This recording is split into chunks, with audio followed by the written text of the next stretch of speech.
Hello everyone, स्वागत है आपका फिर से अपने चैनल दक्षा नर्सिंग एकेडमी पर।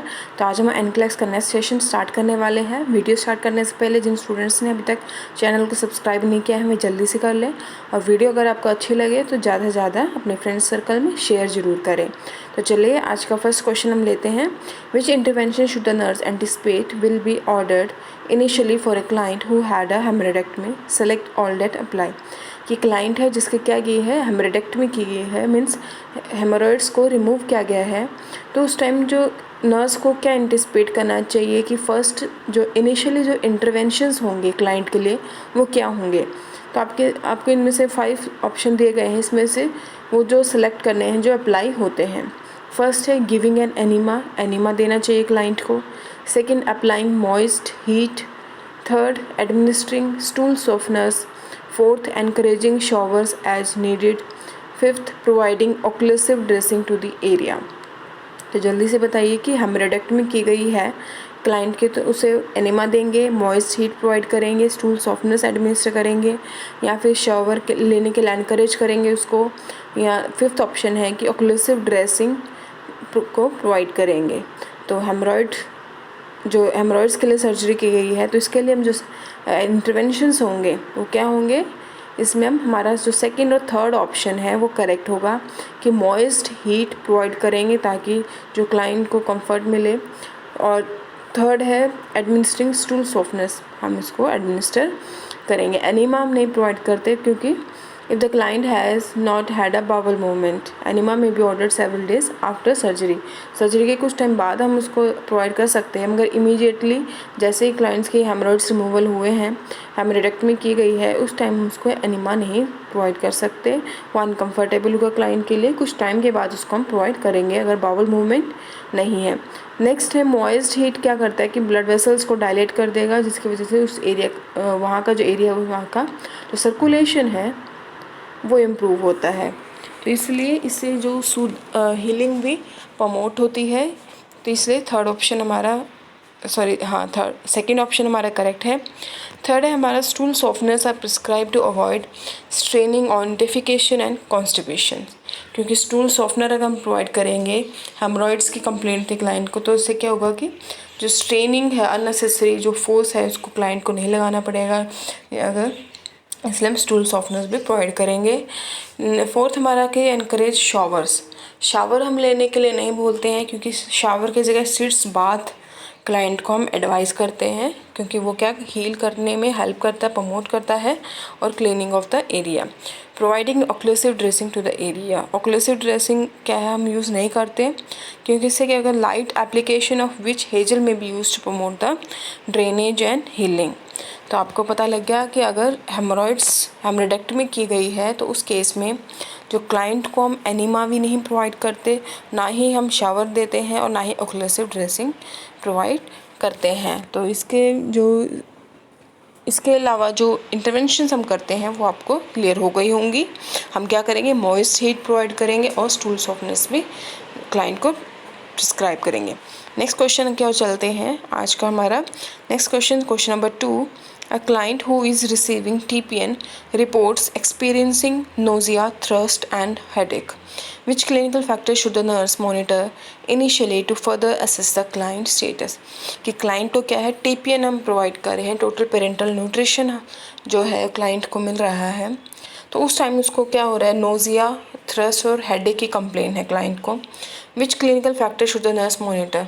तो क्लाइंट की जो स्टेटस है, क्लाइंट को वो जो नर्स जो मॉनिटर कर रही है, तो उसको किस इंडिकेटर को, कौन सा जो क्लिनिकल जो फैक्टर है उसको सबसे पहले जो नर्स मॉनिटर करेगी, उसका ब्लड ग्लूकोज चेक करेगी, या फिर सेकेंड उसका यूरिनरी आउटपुट चेक करेगी, third blood pressure, fourth oral temperature. Question simple है कि टीपीएन क्लाइंट को दिया जा रहा है और उसको कंप्लेंट हो जाती है नोज़िया, थ्रस्ट और हेडेक। तो उस टाइम अगर कंप्लेंट ये दिखा रहा है क्लाइंट, तो सबसे पहले जो नर्स का जो फंक्शन क्या होगा, इंटरवेंशन क्या होगी, कौन सा क्लिनिकल फैक्टर वो असेस करेगी। तो ब्लड ग्लूकोज को करेगी, या फिर urine output, third blood pressure, या फोर्थ ओरल टेम्परेचर। तो माइंड में आ गया होगा क्वेश्चन, क्योंकि सिंपल है। टीपीएन से अगर हमारा क्वेश्चन आता है तो टीपीएन हमारा किससे इंडिकेट करता है, सबसे पहले ग्लूकोज की बात हमारे माइंड में आ जाती है, क्योंकि उससे क्या होता है अगर हम उसको अच्छे से मॉनिटर नहीं करते उसके रेट को, फ्लो को, तो हाइपरग्लाइसीमिया के जो सिम्टम्स हैं वो दिखाई देने लग जाते हैं। तो कौन से? नोज़िया है, थ्रस्ट है, हेडेक है। These are the classical symptom of hyperglycemia, and a simple serum glucose monitor evaluated by a glucose monitoring machine will help guide the nurse's next action। और ब्लड ग्लूकोज को देखते हुए जैसे उसे पता चलेगा कि क्लाइंट का जो ब्लड ग्लूकोज है हाई जा रहा है, तो उसके वो डिसाइड करेगा कि जो नर्स का जो नेक्स्ट जो एक्शन है वो क्या होगा, किस तरह से उसको क्लाइंट के स्टेटस को मॉनिटर करना है। तो इसमें करेक्ट जो ऑप्शन है वो कौन सा था हमारा? Option number 1, blood glucose.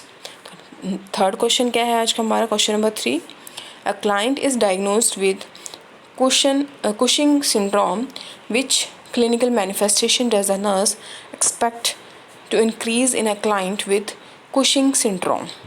कि क्लाइंट किस चीज़ का है? कुशिंग सिंड्रोम का है। तो उसमें कौन कौन से क्लिनिकल मैनिफेस्टेशन मीन्स उसका साइन एंड सिम्टम कौन कौन से देखने को मिलेंगे, ये आपको बताना है। Nurse expect to increase in a client, कि कौन से जो नीचे आपको ऑप्शन दिए इसमें से कौन सा जो एक्सपेक्ट है वो आपको इंक्रीज मिलेगा कुशिंग सिंड्रोम में, वो आपको बताना है। सॉरी, तो फर्स्ट में यूरिन आउटपुट इंक्रीज होगा कुशिंग सिंड्रोम के अंदर, ग्लूकोज लेवल इंक्रीज मिलेगा आपको, सीरम पोटेशियम इंक्रीज मिलेगा, या फिर इम्यून रिस्पॉन्स है वो उसका क्लाइंट का इंक्रीज हो जाएगा। तो आपको बताना है कि कुशिंग सिंड्रोम में कौन सा ऐसा साइन एंड सिम्टम है, कौन सा ऐसा फैक्टर है जो इंक्रीज होता है। तो चलिए इसका आंसर हम जान लेते हैं। कुशिंग सिंड्रोम है मीन्स क्या होगा इसमें? कुशिंग सिंड्रोम में इसमें आपका जो सेकंड ऑप्शन यानी ग्लूकोज लेवल है वो इंक्रीज हो जाता है।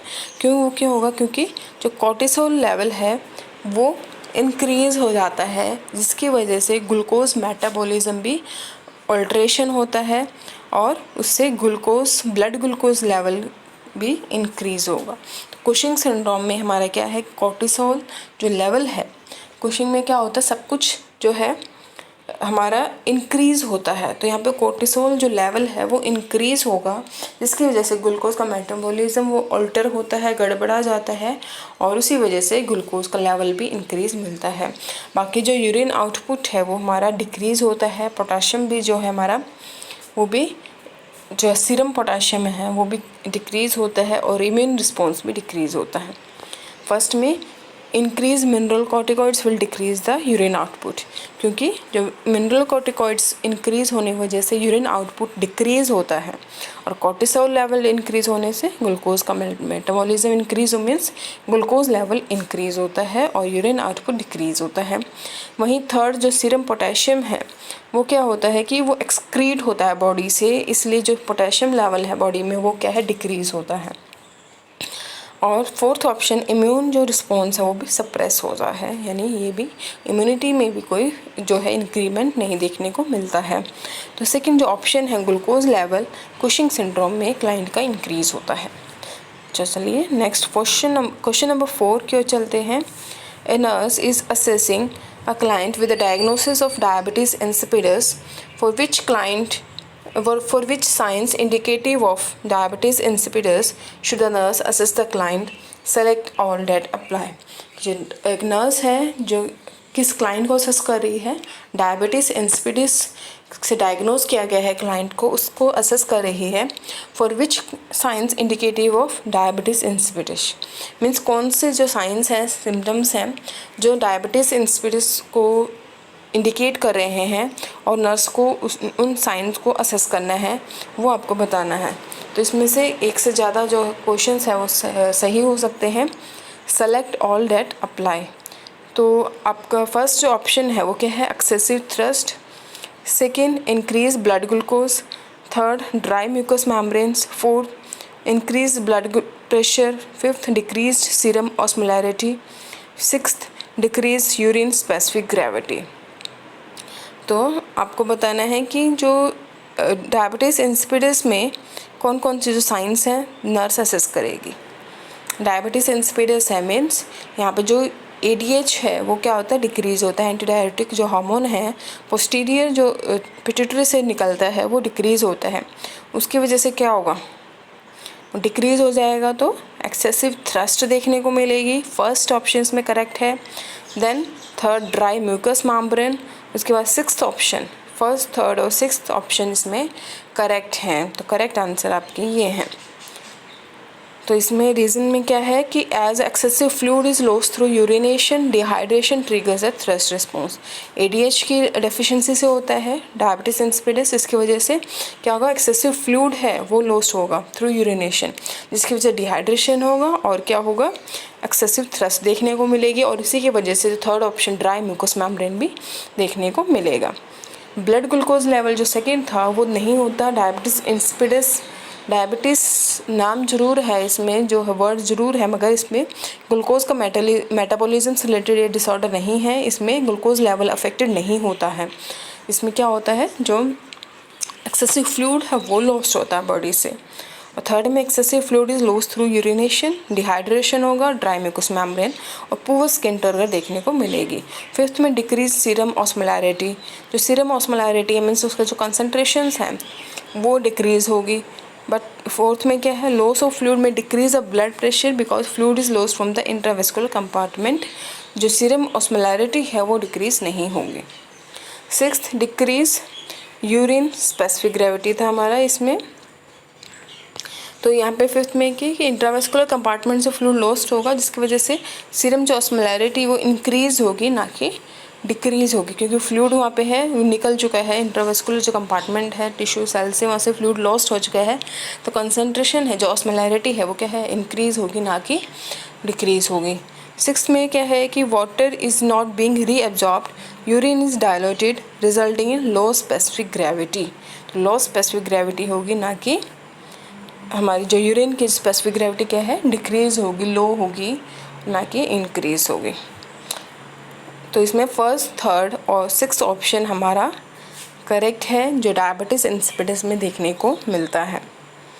एक बात बस आपको ध्यान रखनी है कि फ्लूइड लॉस होगा। फ्लूइड लॉस के बाद क्या क्या सिम्टम्स आते हैं, साइंस आते हैं, वो फिर आप चेक कर लोगे, करेक्ट कर सकते हो।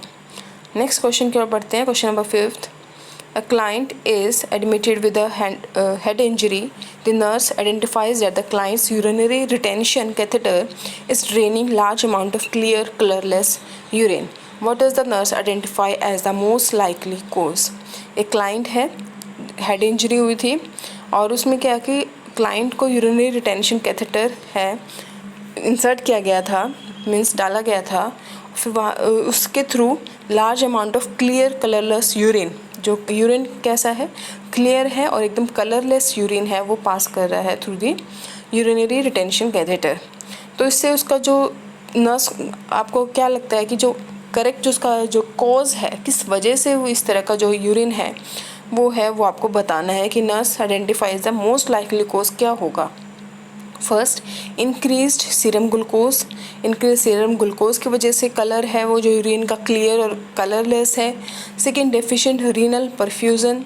रीनल जो परफ्यूज़न है वहाँ पे डिफिशिएंट है। Third, इनएडिक्वेट ADH secretion. एडीएच का सिक्रेशन कम होने की वजह से।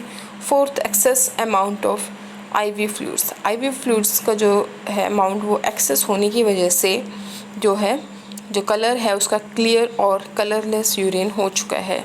तो आपको जल्दी से बताना है इसका आंसर क्या होगा। तो इसमें राइट आंसर क्या होगा आपका, थर्ड है inadequate ADH secretion. Anti diuretic hormone secrete कम सिक्रेट होने से, इनएडिक्वेसी की वजह से जो कलर है उसका यूरिन का क्लियर एंड कलरलेस देखने को मिलता है। क्योंकि एडीएच इनएडिक्वेट अमाउंट में सिक्रीट होगा तो क्या होगा, मीन्स डेफिशिएंसी होगी तो फ्लूइड क्या होगा, ज़्यादा लॉस्ट होगा और जो कलर है जो यूरिन का वो कैसा होगा, clear and colourless. Deficient ADH from the posterior pituitary results in diabetes insipidus. उसकी वजह से क्या होगा, डायबिटीज़ इंसिपिडिस होगा। This can be cause by head trauma, क्योंकि हेड इंजरी हुई थी तो उसकी वजह से ये देखने को मिल सकता है। Water is not conserve by the body and excess amount of urine are produced. इसलिए थर्ड ऑप्शन हमारे इसमें करेक्ट था। फर्स्ट, इंक्रीज सीरम ग्लूकोज में कोज पोलीयूरिया। उसकी वजह से पोलीयूरिया हो सकता है but it is associated with the diabetes mellitus, not diabetes insipidus. Next, ineffective renal perfusion will cause decrease urine production. तो अगर इन डेफिशिएंट रीनल परफ्यूजन होगा, इनएडिक्वेट होगा, तो इनइफेक्टिव होगा, तो उसके वजह से यूरिन का प्रोडक्शन डिक्रीज़ होगा, तो कलर भी उसका कलरलेस नहीं मिलेगा, हमें येलोइश हमें पेल कलर में मिलेगा। और फोर्थ में access amount of IV fluids में कोज डायल्यूट यूरिन, उसकी वजह से भी डायल्यूट यूरिन हो सकता है। बट हेड इंजरी केस है, हेड ट्रॉमा का केस है, तो इसलिए हम जो ऑप्शन है वो हम थर्ड ही टिक करेंगे, क्योंकि will be receiving access fluid because of danger of increase intracranial pressure.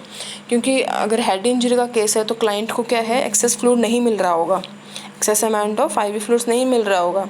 तो क्यों नहीं दिया जाता, क्योंकि इंक्रीज्ड इंट्राक्रैनियल प्रेशर जो इसका ICP है वो इंक्रीज़ होने के चांसेस होते हैं हेड इंजरी में, इसलिए फ्लूइड हम ज़्यादा एक्सेस अमाउंट में नहीं दे सकते, इसलिए इनएडिक्वेट ADH सिक्रेशन थर्ड ऑप्शन इसमें करेक्ट होगा।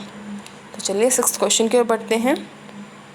A nurse is caring for a client who had a hypophysiectomy, for which complications specific to this surgery should the nurse assess the client for early clinical manifestation। तो client की क्या हुई है, hypophysectomy हुई है, तो for which complication specific to the surgery, तो इस सर्जरी के कारण की कौन सा कॉम्प्लिकेशन है जो नर्स को आइडेंटिफाई करना है फॉर अर्ली क्लिनिकल मैनिफेस्टेशन में। सबसे पहले कौन सा क्लिनिकल मैनिफेस्टेशन देखने को मिलता है आफ्टर सर्जरी कौन सी है, hypophysectomy. First urinary retention, second respiratory distress, third bleeding at the suture line, fourth increase intracranial pressure. Hypophysectomy, ठीक है, ब्रेन से रिलेटेड अगर कहीं पे है पॉइंट जाता है, हेड इंजरी है या फिर कहीं पे कुछ हेड सर्जरी हुई है, तो आपका डायरेक्ट फर्स्ट माइंड में क्या है, एक बार आप जो इंट्राक्रैनियल प्रेशर के इंक्रीज़ होने के चांसेस जरूर रहते हैं, तो वहाँ पे ध्यान जरूर रखना चाहिए। तो फोर्थ ऑप्शन इसमें करेक्ट है। Because the pituitary gland is located in the brain, edema after surgery may result in increased intracranial pressure।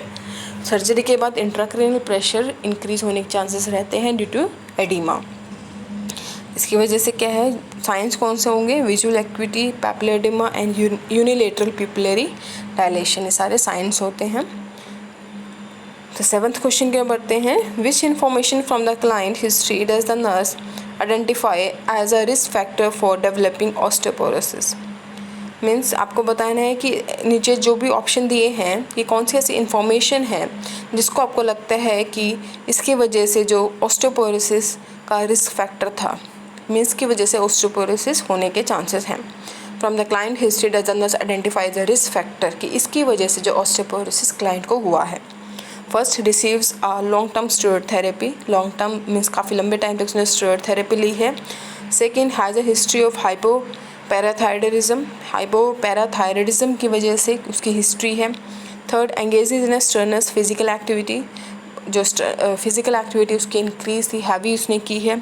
Fourth, consumes high dose of the hormone oestrogen, उसने जो हार्मोन जो एस्ट्रोजन है उसका जो high dose है वो consume किया है, एक्सटर्नली उसे लिया है। तो करेक्ट क्या होगा, ऑस्टियोपोरोसिस का रिस्क फैक्टर यहाँ पे क्या लग रहा है आपको, first option, receives a long term steroid therapy, उसी की वजह से क्लाइंट को क्या हुआ है, ऑस्टियोपोरोसिस।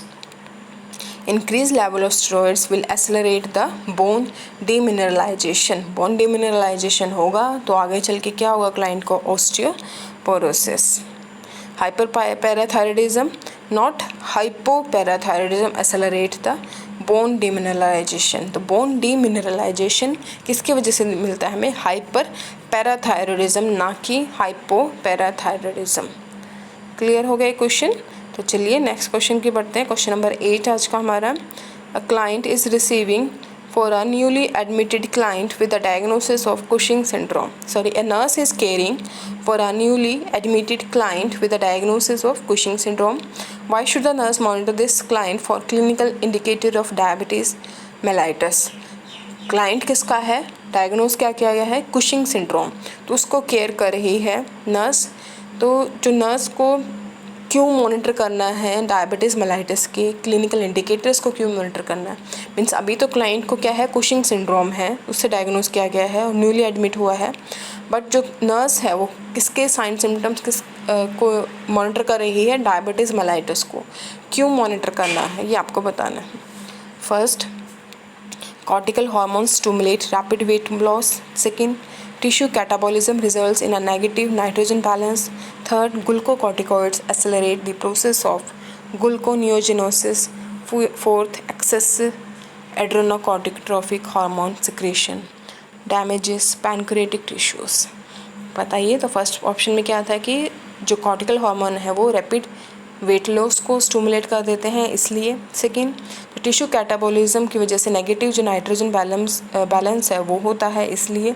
थर्ड, ग्लूकोकॉर्टिकॉइड से क्या होता है कि ग्लूकोनियोजेनेसिस मीन्स ग्लूकोज का प्रोडक्शन वो इंक्रीज़ होता है। फोर्थ, एक्सेसिव एड्रेनोकॉर्टिट्रोफिक हार्मोन सिक्रेशन की वजह से पैनक्रेटिक जो टिश्यूज़ हैं उसका डैमेज होता है।